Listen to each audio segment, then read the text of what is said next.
യേശുവിൻ്റെ ഏറ്റവും പ്രിയമുള്ള കുഞ്ഞെ, ഒരുപാട് തവണ നിങ്ങളോട് ചൊല്ലിപ്പറഞ്ഞ് പതിഞ്ഞ ഒരു വചനം, ജെറമ്യ 31:16. കരച്ചിൽ നിർത്തി നീ കണ്ണുനീർ തുടയ്ക്കണം. നിന്റെ ഒരു ഇറ്റ് കണ്ണുനീരിന് ദൈവസന്നിധിയിൽ വിലയുണ്ടെന്ന് ഓർത്തിട്ട് നീ ആദ്യം കരച്ചിൽ നിർത്തണം. വാവിട്ടലറിക്കറിയാൻ കാരണമുണ്ടായിരിക്കും, പക്ഷെ നീ കരച്ചിൽ നിർത്തണം. കൊച്ചു കുഞ്ഞിനെ പോലെ കണ്ണുനീർ തുടയ്ക്കണം.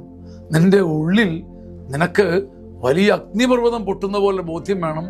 നിന്റെ സഹനങ്ങൾക്ക് ഒരു പൊടിക്കണ്ണുനീരിന് പോലും സമ്മാനമുണ്ട്. ജെറമ്യ 31:16 എത്ര നിസ്സാരമാണ്, എത്ര ശക്തമാണ്. കരച്ചിൽ നിർത്തി പൊന്നുകുഞ്ഞെ നീ ധൈര്യമായി കണ്ണുനീര് തുടയ്ക്കുവിൻ. നിന്റെ സങ്കടങ്ങൾക്ക് കുരിശിൽ ഒരർത്ഥമുണ്ട്, ഒരു സമ്മാനമുണ്ട്. ഒരു 3-4 വട്ടം നമ്മളോട് തന്നെ എന്ന് പറഞ്ഞേ.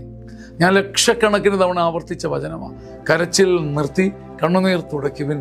നിന്റെ സർവ്വ സങ്കടങ്ങൾക്കും ഒരു ഉത്തരമുണ്ട്. അത് സത്യമായിരിക്കും, സത്യമായി ഭവിച്ചിരിക്കും. ആമേൻ.